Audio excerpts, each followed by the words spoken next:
everybody? Welcome back. The next thing we're going to be going over is how to properly set an appointment over the phone with a client that you're trying to get a sit with.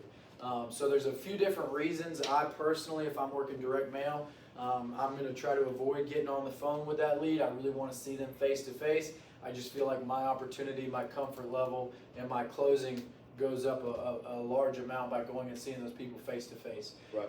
But you still pay for that lead. You still need to be able to get something out of that lead. If you can, get it yes or no. That's always your goal on leads. Get it yes or no. Out of every single lead. Yep. Because if not, you're leaving money on the table. That's right. There's been a lot of times where, you know, I haven't had a sale all week, and I'm down to the last 3 leads, and most people gonna say, man, I'm going home, man. I ain't got but 3 leads left. But literally, that one lead, all it takes is make your whole week. One house to make your whole week. You can have a $320 house on the last lead.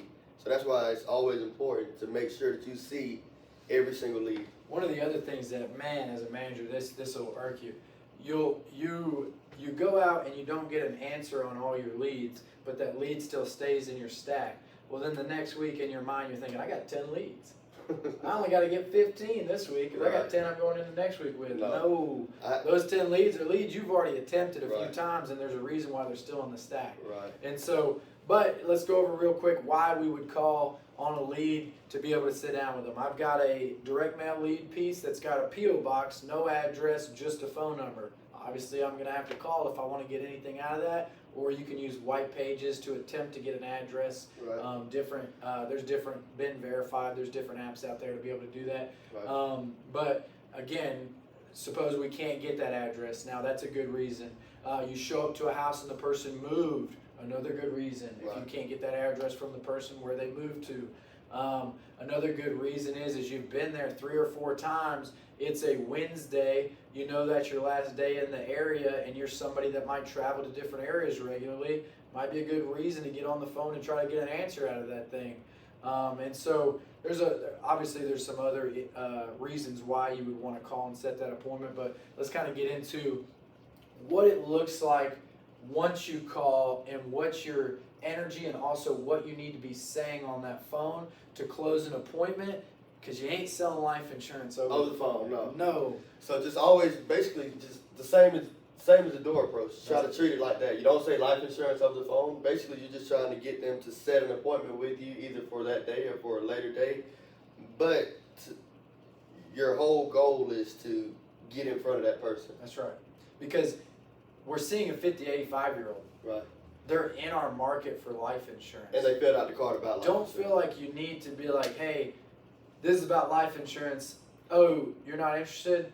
Well, now I've just burned that. Well, if I get in front of that person, I sit down with them, and they know it's about a card that they filled out, and I'm just there to go over the information, I get to go over my whole pitch. Right. I'm going to be able to overcome objections way better face-to-face in their living room when they can see me and feel my knowledge. Versus talking to them over the versus phone. trying to talk to them over the phone. It's just not going to happen. So what we're going to do real quick, I'm going to go over what it sounds like when I'm calling to get in front of that person, and then I'll have Dan Quavy. He's going to go over that as well. So if I'm calling, I got Miss Smith on the line. Hey, Miss Smith, how's it going? My name is Josiah Sweet.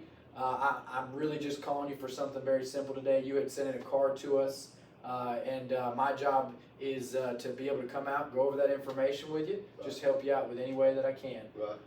Some of the responses from her might be, what card are you talking about? Well, it was a piece that was mailed out to you talking about final expenses and funeral planning, and you had filled it out with your name, address, date of birth, sent it back into us.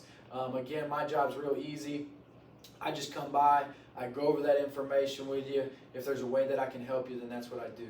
Right. And then I try to, again, stay in control of that conversation. It could go a million different ways. Right. But if I'm in control, I can ultimately have a better chance of leading them where I want them to go, which is to be able to sit down with me. And so, then Quavy, go ahead. You're calling Miss Smith. What are you going to say to her on the phone to be able to get in front of her? My approach is real similar to what you said. Just, hey, Miss Smith, you filled out this card and sent it into my office. I'm the area coordinator. My job is really simple. I just have to get the information out to you and verify the information that you put on the card. So when you're verifying the information, that's kind of saying like, okay, yeah, dang, I did fill that card out. And I say, okay, your name is Miss Betty Smith, born because it's on the lead card, February 2nd, 1964, you live at this address or this P.O. box, this is your P.O. box, right? Phone number, everything like that. Basically just verifying the information that they put on the card and let them know that they did fill it out. Basically like being at a door and asking, is this your handwriting? And one of the things that I'll actually use too to throw in with that is giving them 2 times maybe or 3 times. Right. When you're calling them saying, hey, this is my last day in the area, but I really don't want to leave without getting this packet out to you and this information out to you. I'm actually got some appointments, so see how I'm kind of telling them, hey, I'm sitting down with other people. I got some appointments earlier in the day. Makes it sound like you're busy. That's right, which we are. We are busy. I promise you. Right, So I've got some appointments earlier in the day at 10, 12, and 2. Would you be available for 4 or 6? Mm-hmm. And then stop talking. Let them give you an answer.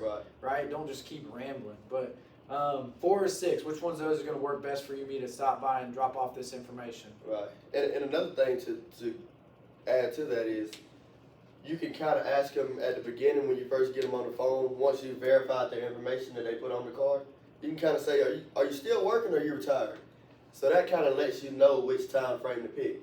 Because if they're retired, you can really hit them earlier in the day. That's right. So now your appointments are at 5 and 6 and 3. So I have a 10 o'clock and a 12 o'clock tomorrow if they're retired. But if they're still working, then you want to do the 5 or 6 o'clock at night. I like that. So